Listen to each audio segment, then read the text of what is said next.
各位早安，欢迎来参加我们今天的这个场次哦。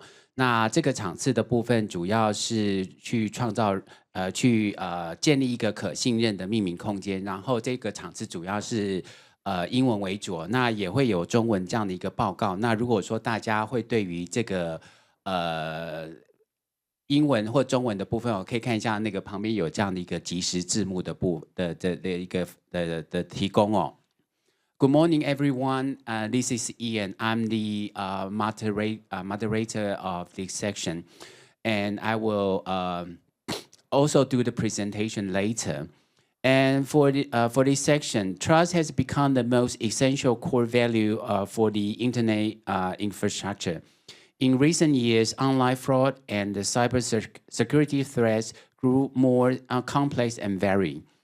So in this section today, we will start with our TWNIC 2025.tw domain annual report, and later on, we will invite 4 panelists to share with us their expertise and experience to how to create a trusted namespace. Let me try introduce our panelists today. The first one, we have Miaolin from TWNIC. Unfortunately, she doesn't feel well today, so I will do the presentation for her. And the second, we have Danielle Hermsen, the manager support of the SIDN. She's online right now. And the third one, we have Heidi Zhang, the manager government and industrial relations of Monitor. Hi. And fourth, the final, we have Crystal Peterson, Senior Director, Registry Operations and Key Account of GoDaddy Registries. Hi. So each of us represent the CCTLD, GTLD registry and registrar, and to share how we handle the domain abuse. So before that, before my presentation, there's a QR code in the screen. If you have any question from the floor, you can scan the QR code and send your question there, or you can go to the mic after the presentation and panel discussions. Okay, here is the QR code for that. Okay. And now I would like to start with my presentation today. This is to share with you how we do the domain program in 2025. Next, please.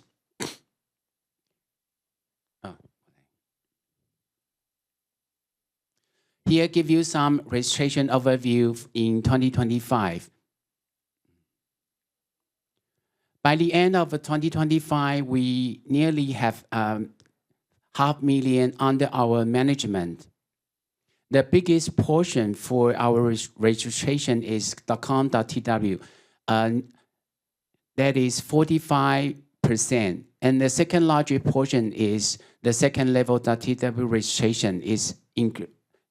That is about 30% of our registration. And the third largest is the idv.tw, 12%. For the language preference, the nearly 70% is the alphabetic only, and the Chinese character only, that is 15%. For the new registration in 2025, the most preference new registration is second level domain, second level .tw domain for 1 year registration, and the most the name to register is the alphabetical only. That is the huge part of preference, language preference. And for the global reach, the more than 80% are the registrants are from Taiwan. The second largest is from the United States, 6.2%, and the third one is from China, nearly 3.5%. So to increase our registration and to to create the trust in our namespace, we have launched few initiatives in 2025, including Register Lock, Green Domain Verified Services, and also the org.tw Digital Trust Upgrade Plan. And also we have to support the new entrepreneur to register a .tw domain. So we have launched the 52168 Go program to give the free domain registration for the new entrepreneur. And also we have working with the registrar to provide the registrar award program. And also last year we have a .tw rebranding. So we also launched a campaign together to provide a discount registration program for them. So that is the few things we done in 2025. In the February last year, we have do a survey. We try to understand what is the domain market is about. So we do a survey in last year. We have surveyed two targets. One is the general internet user. Another is the domain registrant. So the survey find out we have find the localization is the major factor in the brand association and the choice for .tw. And .tw has become the broader digital identifier for Taiwan. When the public encounter .tw domain, the brand association landscape is distinct. 57% of the respondents first associate with the localization and the Taiwan brand.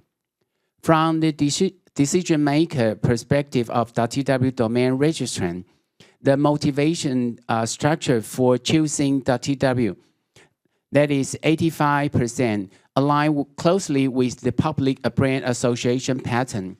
The locality remains the predominant drivers.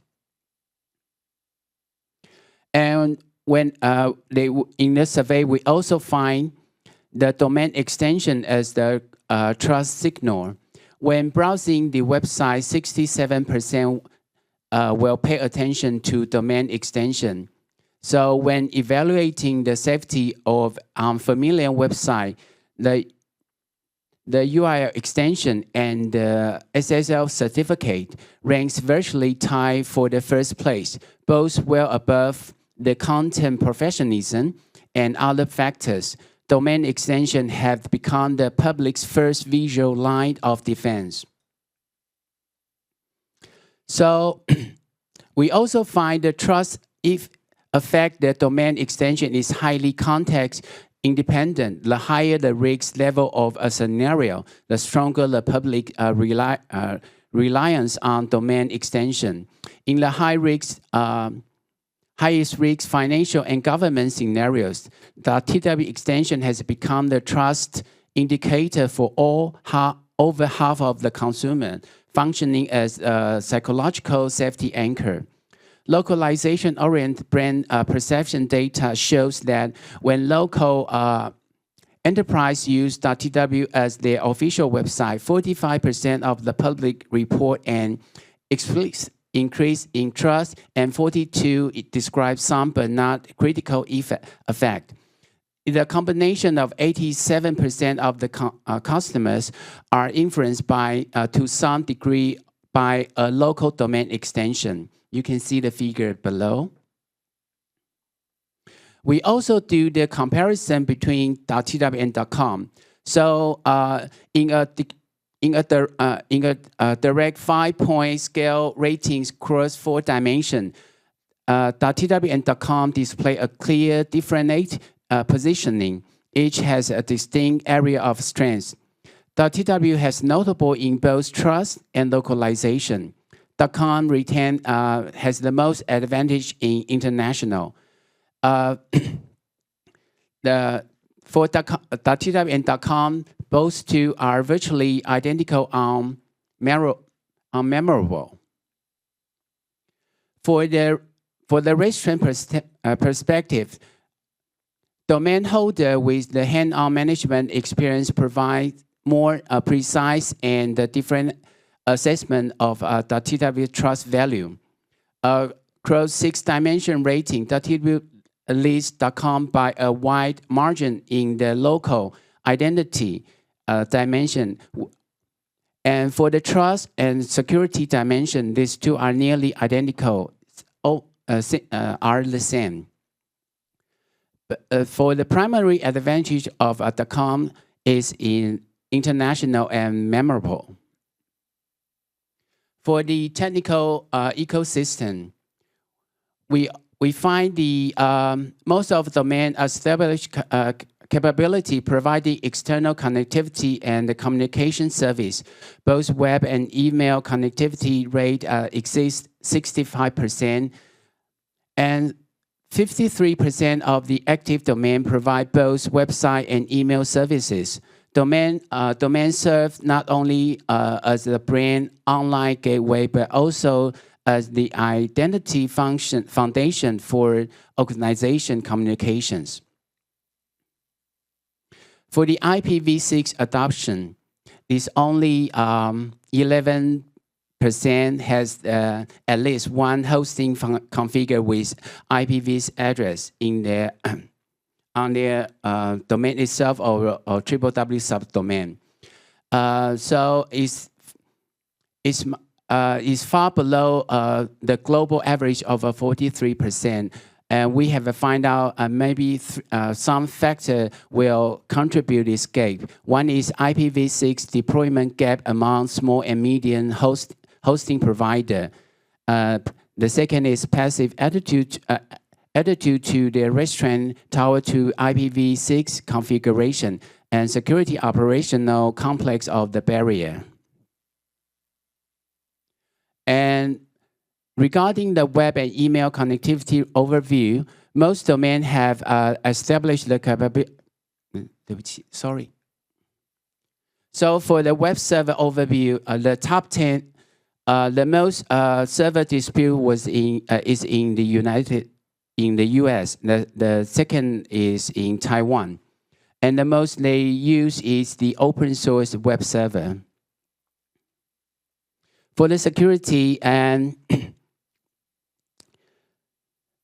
91% has the HTTPS encrypt, and it is also find out about 90% they both keep the HTTP and HTTPS together.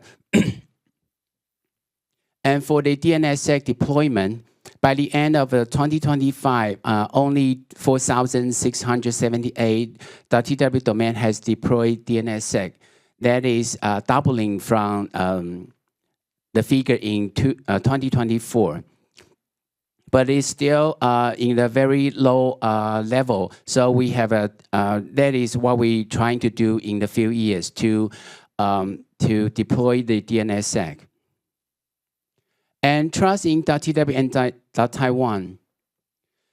As the registry operator for .tw domain namespace, we have formally published our anti-abuse policy for country code top-level domain in October 2025.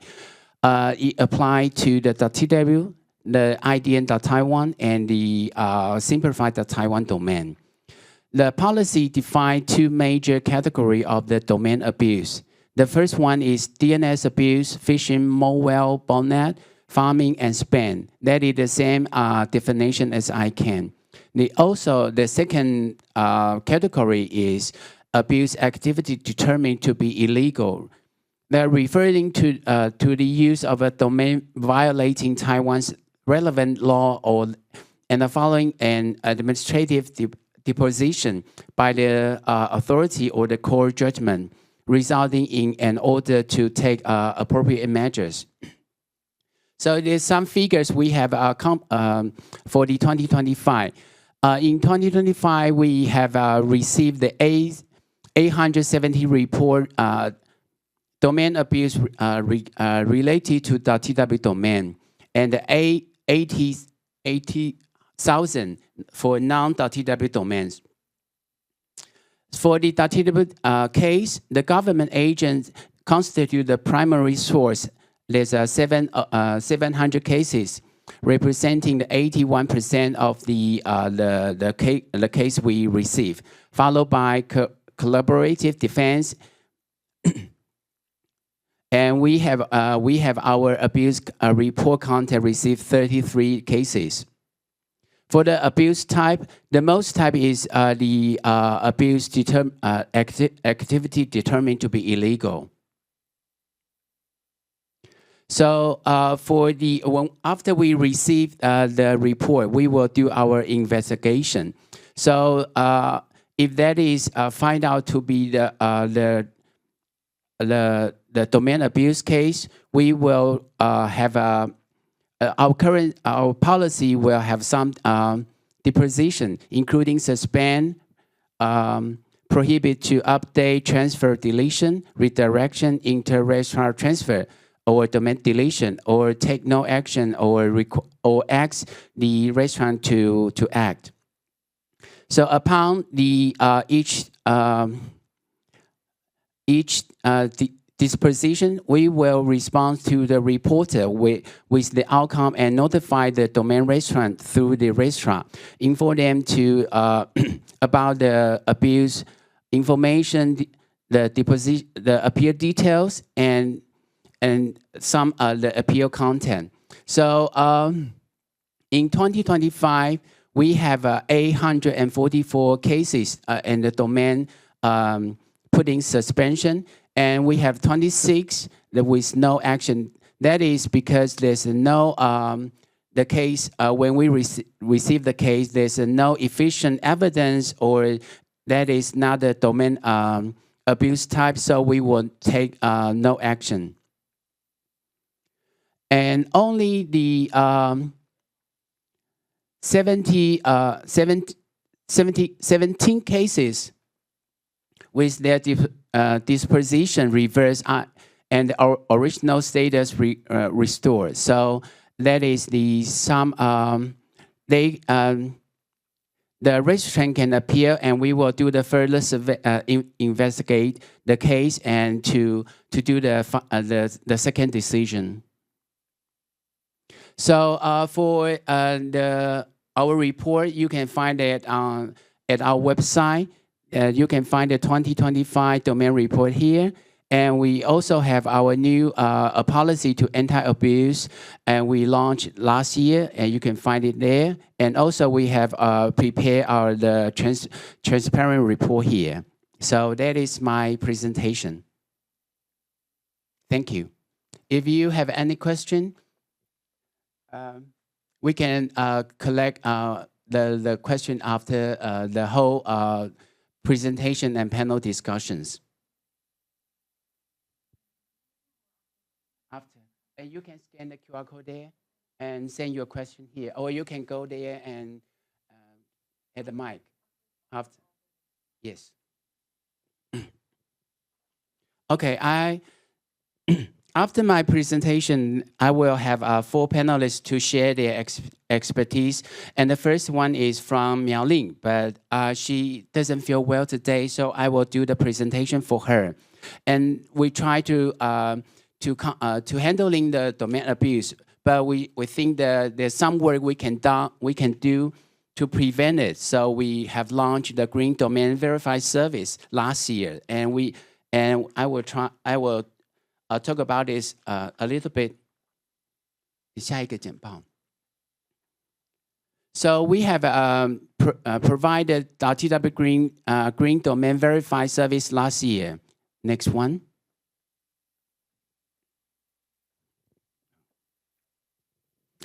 We try to enhance the website trustworthiness and making the website traceable, and also to increase the customer website recognition, and also to strengthening the accuracy of the domain registration information and identity.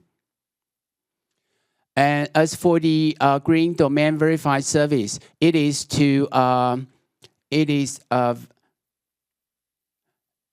a voluntary enhance the verified mechanism. After the identity verification, our WHOIS result will display this domain is green domain name verified. And it is the TWNIC approved domain meets the 3 basic requirements: true, complete, and accurate.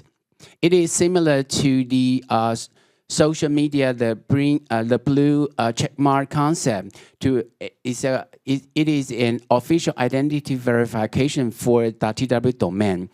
And the service is only verified registration data and the registrant's identity. The website content is not within this scope. The qualification for application, it is only for current .tw domain name registrant with complete payment and at least 90 days before expire. And we only accept the application from the legally established company or organization. If the domain is under dispute resolution process or reported false information or pending transfer, that will not be not qualified for the green domain verified service. So after the service activate, in our WHOIS results will show this domain name has passed the .tw green domain name verified service, as shown here. And you can click the URL and you can see there's more detail about the restaurant information. If the restaurant identity or ownership changes, the verification will be canceled. And furthermore, we have provide the digital trust enhanced program for the org.tw. That is because for current NPO, they have facing the challenge about the phishing, especially when the fundraising the website. It will seriously affect the public to the NPO's trust. So we have CD.org, the NPO's request. So we have to provide this digital trust upgrade program. We provide them the green domain verification services. We also provide them with the monitoring and notification. If we have received the kind of a domain newly registered, similar to the domain the NPO has, we will send out the notification to the NPO. So the qualification for them is for the org.tw domain owner, and they have to legally establish either in Taiwan or outside Taiwan, and we provide this in October last year. So that is the first one is a green domains verified service for them. And also we have provide them with the monitoring. We will use the AI to help to setting up a list of a monitoring domain, and they can have a free 50 words setting. And after the service activate, we will check our database daily. If any of the domain, if any of the name in the list find out is in our database, we will send out an email and to notify the org.tw domain owner. That is to reduce the misuse or kind of abuse risk. So the second one is we also have the phishing check report at our service. When we received one of the report is similar or same as the org.tw owner, and we will send out the notice and confirmation email to the org.tw, the restaurant. after they reconfirm it is a fake or a kind of a phishing activity found, we will take down the abused domain. That is to what we provide for the MPO. So in the recent case, last year we have a program from the government to send out a 10,000 cash to the Taiwanese citizen. So they have a official website. Is 10,000.gov.tw. So we have a setting of few keywords, including 10,000 I with 4 O's, or 10,000 in Chinese. Nearly 40 domain to monitor in our in the list. So we have find out. We check our database daily, and we find out that nearly 300 the domains similar to the government official website. So that is the case we found, and we will send a report to the government, the authority, and if there's any misuse or abuse activity found, we will take down the domain immediately. Thank you. And now I would like to invite our second panelist to share his experience from her work. And let's welcome Danielle Hampson. She is the manager support from the SIDN, and that is the NL registry. And Danielle, it's your time. Good morning, everybody. Thank you for having me. As mentioned before, I'm the support manager at SIDN. And besides answering questions from our registrars and registrants, we also take a lot of effort in fighting abuse in our .nl zone. Quarterly, we publish a transparency report that can be found on our website. And in this presentation, this brief presentation, I'll mention the highlights of it. Generally speaking, we have 3 ways of tackling abuse. Phishing and malware we do with a third-party feed. And then we have 2 articles in our terms and conditions that help us as well. And then as last but not least, we have our notice and takedown procedure. Let's start with phishing and malware, because that's the biggest problem. Let me see if this works. Oh my goodness. Does the slide change at your side? Okay, here we go. Okay.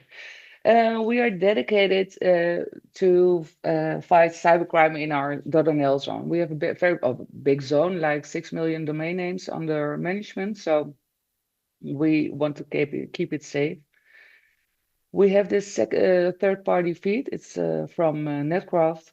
And if there are suspected abuse reports, we contact the registrars, registrants, and hosters of the domain names involved.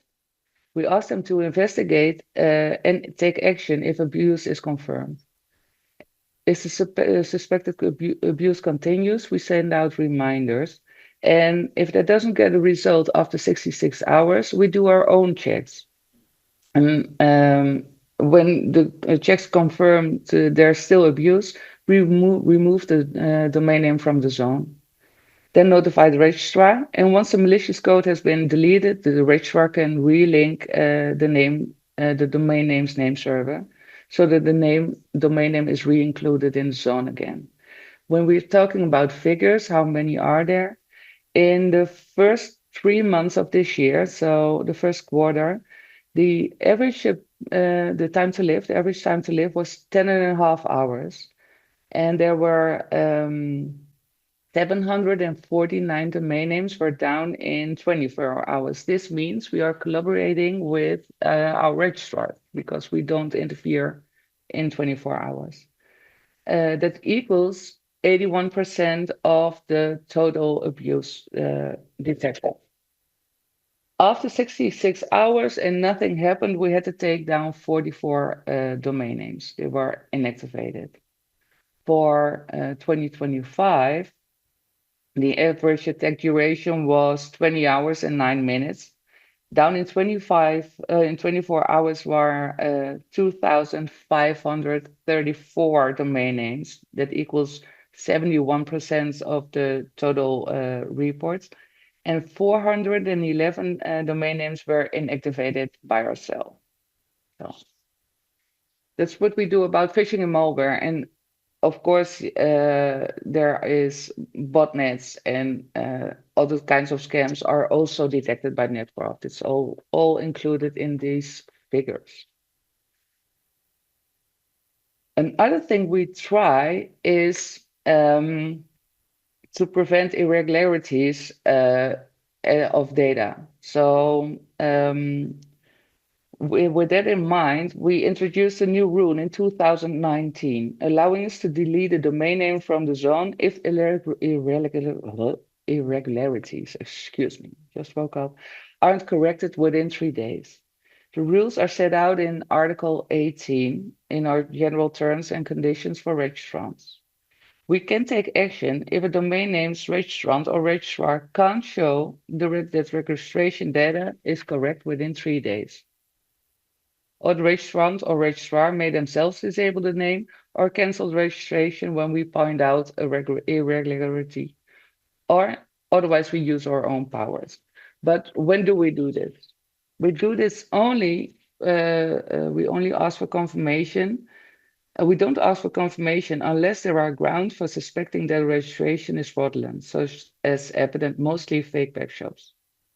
And if we decide that a domain name's registration data needs verifying, we contact both the registrant and registrar by email. And we ask for evidence confirming the registrant's identity and other details. In our email, we make clear that if we don't get evidence quickly, we may delink the domain name service. After 3 working days, and we haven't got any evidence, we delink the domain name's name service. That prevent people from using the domain names to reach the original website. Then the domain name's registration won't be canceled when we do so. But after deactivating the domain name, we'll inform the registrar and registrant by email and tell them that the registrar and registrar that we are intending to cancel the registration, and we can do so under Article 16. I'll come to that later. To give you an idea about the numbers we are dealing with, in 2025, we started 2,427 of these procedures. The cases solved by the registrar were 793, almost a third, and made inaccessible by SIDN, so by us, it was 1,634. So it's 2/3 of the abuse we tackle on this, we tackle by ourselves. When we see the first quarter of this year, it's almost a fourth, so it's being stable. We had 739 cases solved by the registrar, 245, and made inaccessible by ourselves, it's 494, so almost 500. So it's staying the same. It's not really moving over time. As mentioned, in this case, we only delink the name service. When we go over to cancellation, we can do so. We do it under Article 16, and this is what we do when we when the registrant doesn't meet or fails to meet the obligation. So they give incomplete or incorrect information. Details are no longer correct or complete. The email address is no longer valid. They are not represented by a registrar. There are lots of reasons when we can start Article 16, and we can cancel the domain name within a 30 days notice. And this is not really a problem, but this article or the thing we do under this article is really increasing.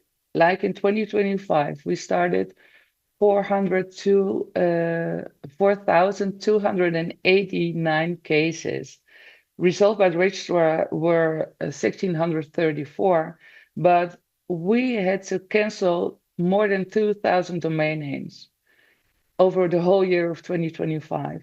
When we take a look at the first 3 months of 2026, the procedure started with 1,739. The registrar resolved through 399 of them, and we had to cancel more than 1,000 domain names this year already, like in the first 3 months. And it's half of what we did last year. And what we see is mostly identity fraud and online gambling, illegal online gambling. It's really a big problem in the Netherlands at this moment. So we're really busy with that. So we have this third party feed where we do a lot. Then we have our own terms and conditions under which we think we can keep the zone safe. And at last but not least, we have our notes and takedown procedure. And what we do under a notes and takedown procedure, we remove a domain name from the zone if we are told that the website content is obviously criminal or unlawful. And everybody who has more control over the content than us, because we have no control over the content, we are registry. But everybody who has got more control over the content hasn't done anything, even when they were asked to take it down. So we are the last resort of interfere. Before asking us to take down a domain name, you have to ask the people, like the host, the registrant, the registrar, to take some action. And if they don't, you have to fill in a form, come to us. And when the form comes at our department, we'll check if the form meets the requirements. So there is proof that you did everything. And then we'll consider two things: whether they are the activity on the website or the content of the website is clearly criminal or unlawful. And if it's serious enough to justify disabling the domain name. But we'll assess the situation carefully and do it to the best of our ability. And we'll contact the registrar before going ahead. If we disable the domain name, we'll mail the registrant's administrative contact to inform them. And that's what we do. But when you look at the figures, the whole year of 2025, we had 87 notes and takedown requests, and 22 of them were rewarded. In 2026, until the end of April, we had 133 requests. And it takes a lot of effort and a lot of time to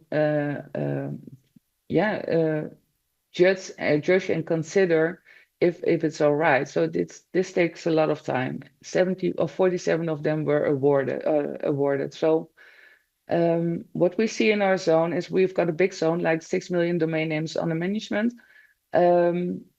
but abuse is increasing, I think. And the most thing we are fighting against at this moment is online gambling and identity fraud. So besides phishing, but that's a third party that helps a lot with it. So that was my presentation. Questions, we'll save them. Thank you so much.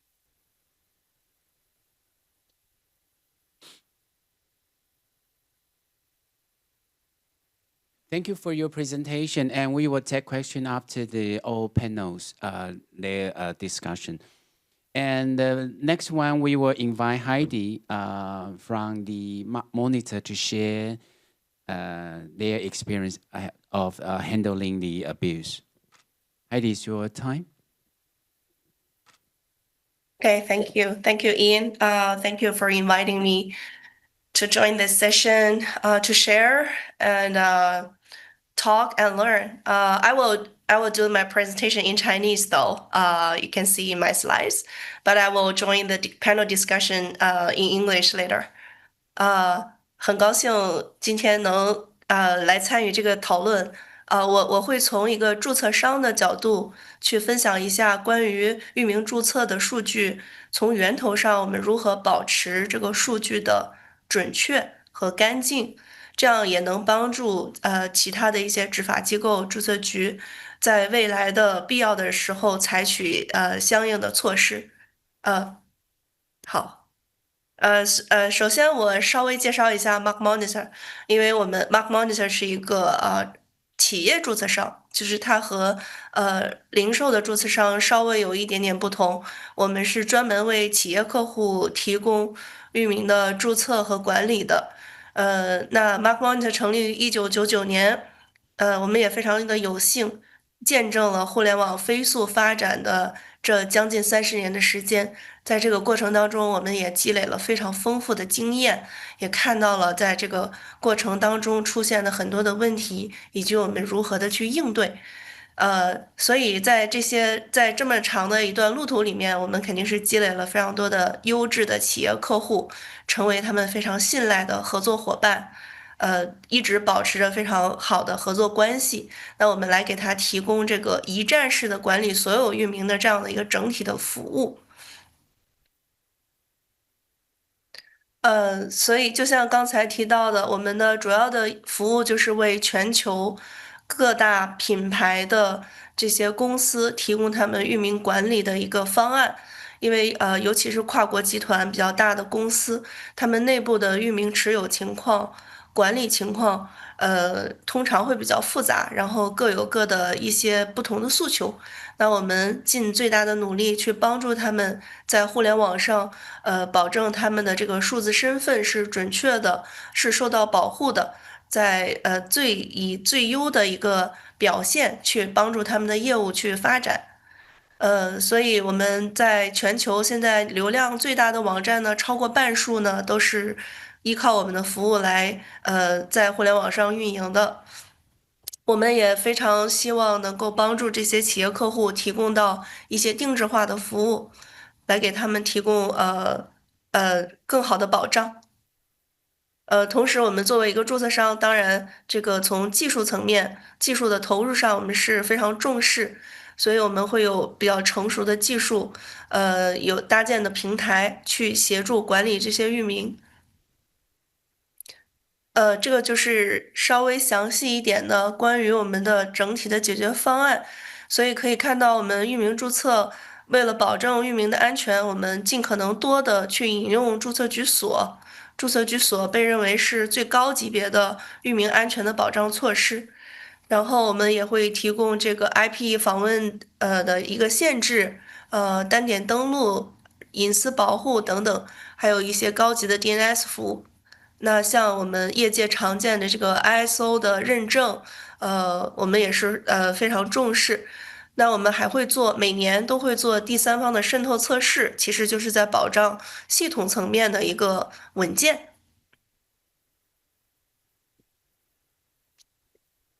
所以我们这个注册商的服务呢，概括起来就是说，我们从域名的整个的业界的角度去提供我们的相应的知识，然后给到他们一些帮助。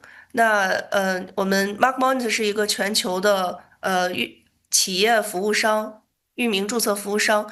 那我们的团队在全球各个地区都会有团队，在美国、英国、欧洲，然后在亚太地区，我们都是有团队能够提供7×24小时的服务的。因为作为企业注册商的话，很重要的一点就是我们会给每一个企业客户配备一个专门的服务专家，来支持他们日常的域名的注册啊、管理啊、使用的这样的工作。好，接下来我稍微的详细的说一下，作为一个注册商，我们怎么能保证数据的这个安全、完整和准确？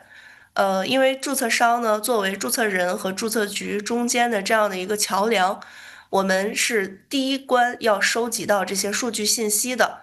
那我大概从3个方面，因为我们是一个企业级的注册商，所以我们还是先从我们的这个特殊的服务模式，然后也会说一下，然后还有我们的技术保障。所以我们先看一下，从服务方面，因为我们刚才也提到，我们的客户大多数是企业客户，所以这也就意味着他们有更高的这个信用的等级，因为企业客户通常他们尤其是一些跨国集团、大型企业，他们本身对于合规和安全也是非常重视的。那再加上我们长久以来的合作关系，所以我们对客户的了解非常的深入，所以收集来他们的信息呢也比较准确。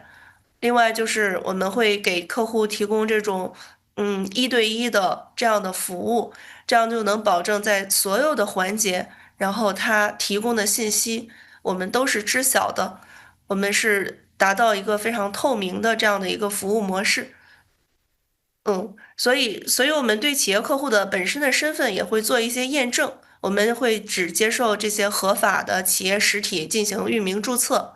然后对于一个集团来说，他们内部管理域名的团队人数可能很多，那我们会阻止这个个人去冒用企业的身份去注册域名，我们会进行一些管理流程上面的身份验证。这样的话就能保证这个域名的注册情况和它实际的未来的使用情况是匹配的。最后我们也会做一些域名注册人的真实身份的核验的工作。从技术层面呢，我们的这个注册商的系统这个平台，技术安全一直是我们非常重视的一个部分。那刚才也提到，我们达到了国际安全的认证，然后我们也是有非常多的高于行业平均水平的一些安全的举措，然后我们也有多重的安全防护的基础设施身份验证，确保这个数据在传输过程当中的安全。我们也最大限度的去和注册局，也就是注册管理机构去实现一个直接的对联。其实这个过程也是我们保证数据传输的安全，没有经过其他的第三方这样的加工，达到一个这样的目的。然后在所有的审计，因为 ICANN 每年会有审计，然后个别注册局也会对我们提出审计的要求。在过去所有的这么多年里面，我们的审计记录都是全通过的。所以综合来说，我们作为企业注册商呢，这个模式就保证了域名注册的这个数据基本上100%都是来自于企业客户，他没有个人用户的信息。然后对于这个作为联络人的真实身份信息，我们进行核验。然后这样的话，我们就能保证企业信息的这个企业客户的信息，包括他们的支付信息，去避免他们做一些欺诈、这个诈骗等等这样的行为。同时，我们也强化和注册局的关系，去基本上得到这个最新的政策啊，然后还有要求上的一些这个规范，这样的来保证我们的掌握的行业信息是准确的，然后也给到客户一些可以依赖的信息来源。最后我们也会持续提高我们的这个服务品质。综合这样来讲的话，我们作为企业注册商呢，我们收集到的信息基本上是非常准确的，这样保证在执法机构或者是注册局在有任何需要的情况下，他们会主动联络到我们，然后我们可以在第一时间去联系到真正的域名注册人，然后减少中间的这个时间成本和沟通。这样的话，帮助执法机构和注册局去保证注册数据的安全和准确。好，Ian，我就分享这一些。好，Heidi, thank you very much for your presentation. And we would like to invite our final panelist, Crystal, from GoDaddy Registry, to share your experience on how to handle the abuse. Excellent. Thank you so much, Ian, and thank you to TWNIC for holding this very important event, and what we are doing, I think, in the registries and the namespace and with registrars with domain abuse is so very important for all of the users that are using the internet and using our domain names. I wanted to talk today a little bit about with domain abuse and some of the activities that have been going on with .us, which is one of the domain names that we are the registry operator and administrator for. So there are three things in creating a trusted namespace that we really look at, and it's accountability, safety, and then also predictability in being able to enforce and ensure abuse is mitigated and prevented, which I'll go into a little bit today as well. But one of the things that we look at is accuracy in our data, and how can we look and ensure that we have accurate registration data, which then flows through to, when mitigating abuse, being able to ensure that we can find and prevent abuse going on because we have accurate data. So over the course of the past few months, we have done a full database scan of over 2 million domain names, and looked at and verified and validated all of the addresses that are based in the United States. That was about 85% of the database that we were looking at. And within that 85%, we validated and found out that about 93.9 or 94% were verified and using accurate data.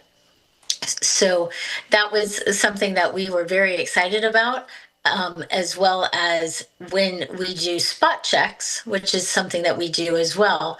That was on par and also following with the data that we were finding within the spot checks. So this proved to us that, number one, our spot checks are working, but number two, that we are receiving accurate data in order to be able to further have safety and look at other areas for accountability and mitigation and prevention. So one of the things that we're looking at from the last 6% of the data that was not valid, we found that it was not a systemic issue or a lot of registrants, but it was concentrated in a few contact IDs, and so that we could help to contact and work with the sponsoring registrars to then be able to correct that data, and or the registry would enforce and take action for those domains, but it wouldn't look to have any long-lasting impact across a lot of different registrants and different users. So one of the things that we do look to with data accuracy is having targeted remediation so that we have less and low disruption with being able to help keep an accurate database ongoing. So moving on to some of our safety enforcement measures, which I know is one of the key topics today, is looking at wanting to make sure that we have registry and registrar roles and clear delineation between the two. The fact that the registry will utilize server hold or action against domain names in the case if registrars do not take action themselves, which is something that we've heard from SIDN earlier as well, and that we only take action on confirmed abuse. So we don't look to see, and there are other areas that we are looking to from a prevention standpoint, but from a registry action, we only look at confirmed abuse. So when looking at what from the end of the year in 2025 versus 2024, we did see year over year a significant decrease in our DNS abuse reporting and mitigation. So we saw about a 53% decrease, which was very exciting to us and indicative of the fact that our efforts to both mitigate and prevent were working, and the fact that our accuracy findings were helping to ensure that we are getting to the right people in order for the domains to be safe and secure. And so we have, throughout the year last year and continuing into 2026, we have had a lot of platform updates, and within our threat monitoring service, that we have increased our feeds. We have increased our investigative efforts. We have done a full review and revamp of all of our operating procedures. And we have also done a review with our KPIs for the time from the fact that an alert report comes in to when that first investigation happens. Also, how many investigations will happen on an alert in order to help lower the false positive rating. And we now have 2 investigations per alert. And then also the time from investigation to communicating with the registrars for any confirmed abusive activity. And then between that first communication with registrars and the timing that is from that first communication to when action is expected to happen. And we have been seeing an increase in also registrars taking action themselves, which is our first goal and what we want. We want, we believe this is a community for ensuring that we mitigate abuse within all of the namespaces, and not just enforcing from a registry standpoint. So it is very encouraging to us to see that registrars are also increasing their activity and their timing in order to take action against any abusive domain names, which then lowers what the registry will do. However, the registry will take action and has taken action if there is no action taken. And then lastly, we have a lot of internal analysis that continues to refine all of those metrics that we look at in order to ensure that we are evolving and ensuring that we have a safe namespace. So one of the areas that we have been increasingly looking at over the course of last year is in associated domains. Associated domains are something that is a high topic within the industry that we're in, and it's something that we have been looking at from a .us perspective from several different angles. And one of the areas that we have been able to look at this is with associated domains. You can look at from a perspective of pattern-based detection for what other domains are associated from name servers or IPs. But you can also look at from potentially a registrar perspective, which we are not a registrar, so don't want to delve into this, but from an account-based perspective, that can be looked at. But one of the other areas that from a .us perspective that we are looking at is from registration data and that contact data. And that can be looked at not only within the silo of one registrar, but that can also help to showcase across registrars. And one of the reasons that it has become very effective within .us is because of the prohibition of privacy and proxy services on .us domain names. So this allows, from the perspective of what we were doing earlier this year with registration data accuracy, for us to validate that we do have accurate data, but then this also allows for the detection of associated domains in order to be able to help stop abuse and look at abuse from not only the initial alerts and reports that come in, but to see the area to be able to mitigate and prevent potential abuse happening when we can look at a full portfolio of a bad actor's domain names. And so this is something that we've been really delving into and with some results. So the workflow that we have for looking at associated domains is if we have an alert or a report received, and we do investigations to confirm any abusive activity. Once we have that confirmed abuse, then we do an associated domain check. And from there, any associated domains are run through some initial scans for any abusive activity.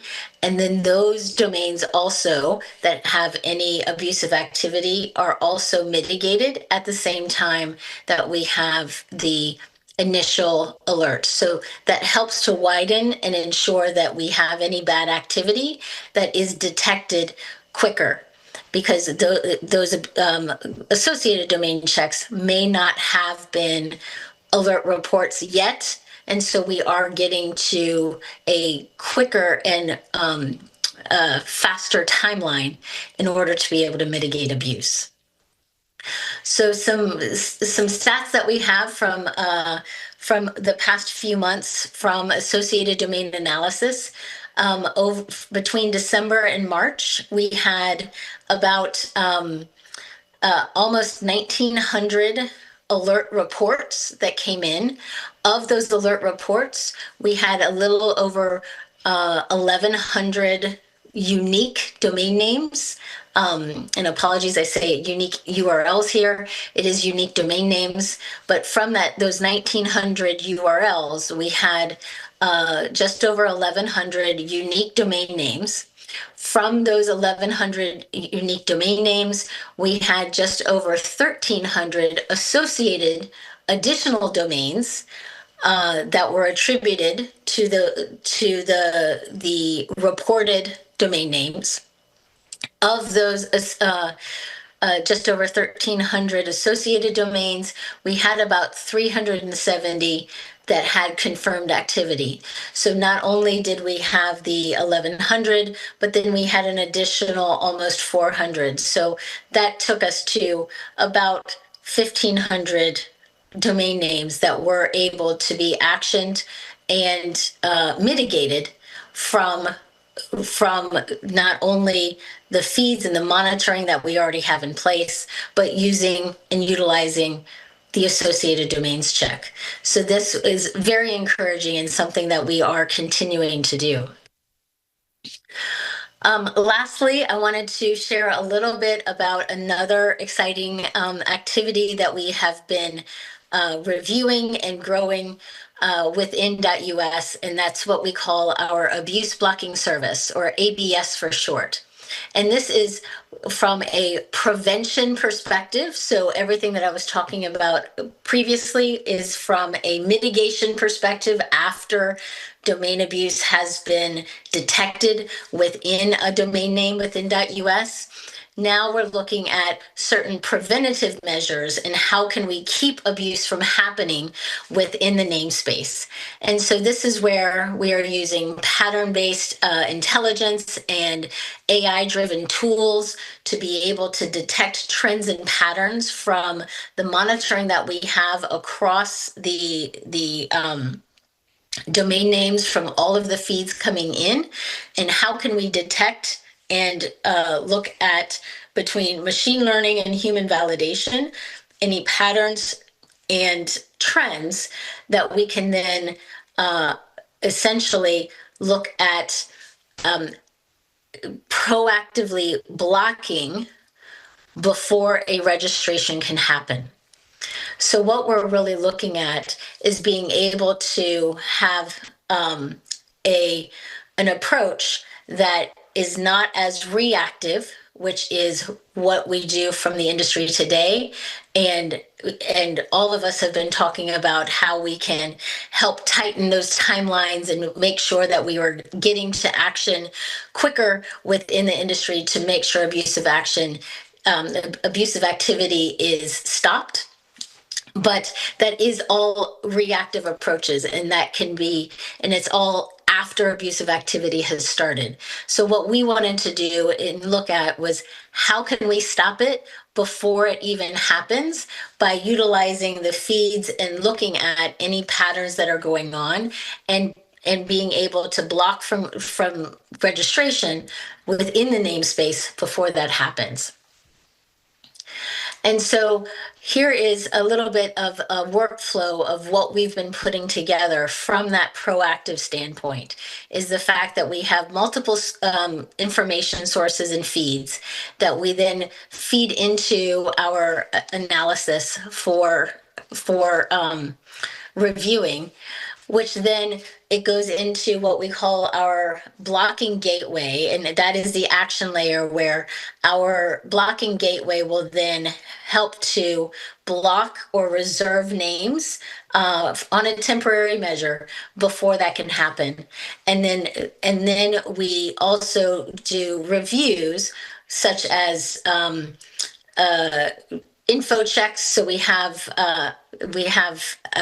analysis of info checks and potential registrations and other TLDs that we watch to ensure that we are actually blocking activity before it can happen. And this can prove to us that we are stopping it within our namespace before that activity can come about. So one of the experiments that we've had within our ABS system has been looking at, over the course of last year and earlier this year, we had some analysis across those feeds to detect certain patterns and trends that we then looked at to block from registration. So we had a little over 10,200 names that were proactively blocked from being able to be registered based on the trends and the activity that we were seeing within the feeds and other domain names.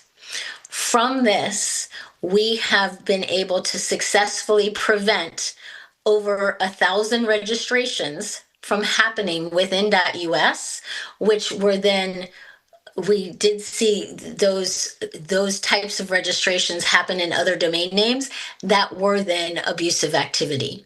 So this is proving to us that we have stopped abuse before it can happen within .us and successfully block that registration. And that is something that is very, very exciting to us, and that we are continuing to refine and define in order to be able to continue to have successful proactive and prevention methods. So looking at some of the outcomes from that, again, wanting to stabilize and really review the trends, have high mitigation efforts, also to ensure that we have low false positives, and lastly, also have high prevention efforts to ensure that we stop activity before it can even happen. So some of the key takeaways that we have within this is wanting to make sure that we have accurate data, which shows accountability within the namespace, consistent efforts that we have in both our mitigation in order to create trust, and then all of our proactive efforts to reduce abuse before it can really happen, and the fact that that can then help to create that trusted namespace. So thank you so much, Ian. Thank you, everyone. And I want to turn it back over to you. Thank you, Crystal, for your presentation. It's very exciting to see lots of initiatives. So because of the time limit, can we take 3 questions? Yes, please. Good morning, good afternoon to the panelists. I'd like to say... Is that clear? Do you hear the sound? Can you hear me? Please. Yeah, you can hear me? Great. Okay, thank you. Rishi Mordhub from Clean DNS. I'd like to say good morning to my friend Heidi on the call. Good morning, Heidi. Hello to the other panelists. Question for Danielle from SIDN. In terms of your abuse work in the registry, fantastic work. Can you please let us know a little bit more about how many people are on the team and to what extent your process benefits from automation? At this moment, due of personal changes and personnel changes, we have 4 people on the team, full time. I'm expanding to 6 people because I really need it. It's a bit tight at the moment. For the article 16, 18, and the trusted notes and the notes and takedown, I need at least 4 people. That's partly automated within our CRM system. So it sends out emails automatically when we start the procedure. For the NetProf part, it's almost fully automated. The only thing we do is send emails by hand, like after 24 hours and 48 hours. So yeah, there's a lot of automation in it. But I can use some hands, so people are working on it now and learning. Thank you. Welcome.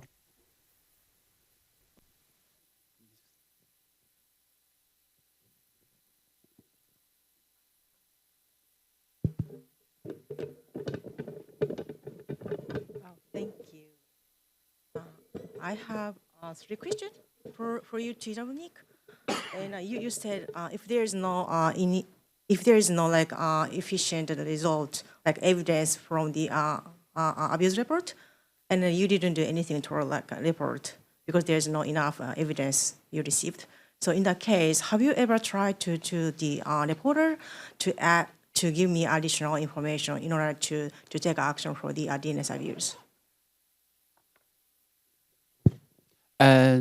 Yes, we have few cases because in our policy for anti-abuse, if lack of the efficient the evidence, or either it is not the actual abuse type, so we will not handle this case, and we will email to those the person send us the report and say you probably need to provide for example, more evidence about this, or maybe we also ask the people to send, because we require the real person to send us the report.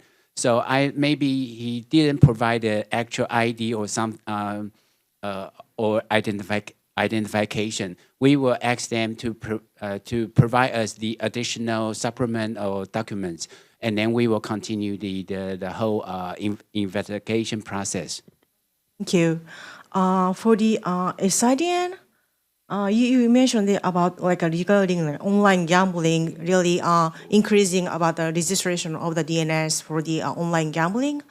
I heard that kind of problem before. So have you ever think about like to implement the proactive DNS, not solving only for the registry side?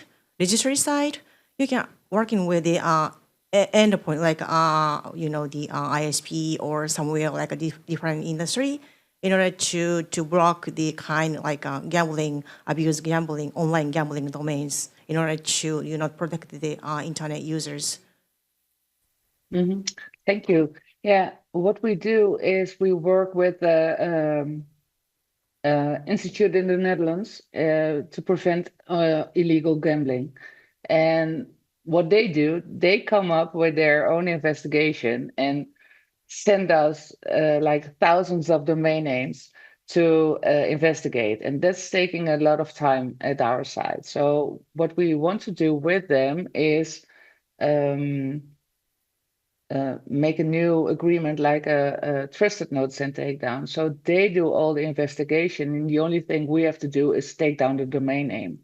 And that's one thing we can do, because we are not able to see if something is illegal or not. We are not from the gambling authorities. They have to prove it to us. So that's what we do. But it's a big problem at the moment, because illegal gambling sites or illegal gambling parties are coming to us and say, okay, that one is illegal, and even though they themselves are illegal. So it's a really competitive market, I think. And I think there's a lot of money to gain there. So yeah, it's taking a lot of time, but it's something from the last year and a half. Yeah, thank you. So you don't know, you cannot to determine this is abuse or not, but you just received from the agency or authority. Yeah. And you decided to block that kind of domain. So you're not able what we do to share to the ISP or to hand in hand with the another industry? No, we don't share it with the industry. When the gambling authority comes to us with illegal gambling sites or other parties, the only thing we do is identification of the domain or the registrant. And then we can say, okay, you're not, it's an Article 18. So we say, okay, you can't prove you're the guy you were saying you are. You cannot identify yourself. So we have to take you down. Okay, thank That's you. what we do at the moment. Okay, thank you. I got it. You're And so the last question for Godali. I'm sorry, I'm taking a lot of time. But you said if the registrar didn't do anything toward like DNS abuse and then hand over to the by the registry side. So what is the differences between like registrars in terms of the determination about DNS abuse, and where is the key point to take action on the voice? I mean, what is the time lag between those like different levels? Right. So when we through the feeds and through the monitoring that the registry has, we receive alert reports of suspected abuse, and our investigation teams then take those reports and confirm and investigate through different tooling and methods that we look at between different IPs, from different safe servers, to be able to look at if there is malware, if this is a phishing type of abuse, all of the tools. And then from there, if it is confirmed abuse, then we do communicate with registrars, and we give a time-based a timeline for registrars to be able to do their own investigations and also communicate with their registrants and their customers. And we do expect them, based on their policies, to be able to mitigate against that abuse. However, if that does not happen, and that is our goal for that to happen, but if that does not happen within the required timelines, then from there, the registry, based on the fact that we could confirm that abuse, will end up having to take action, which usually ends up in removing the domain name from resolution, or what we call server hold. Our goal and our desire is for registrars to take action themselves, which would be to remove it from resolution with the status of what we call a client hold, which is the registrar activity that they can do on their side. So is is it right to understand that at first the registrar should take action by the registrar, and then based on their policy, and maybe there's challenges to take a next step, and then the registry to take over that kind of responsibility to take a look at the domain, and you figure out this is a DNS abuse, and you change the status to this server hold. Is it like the step is right?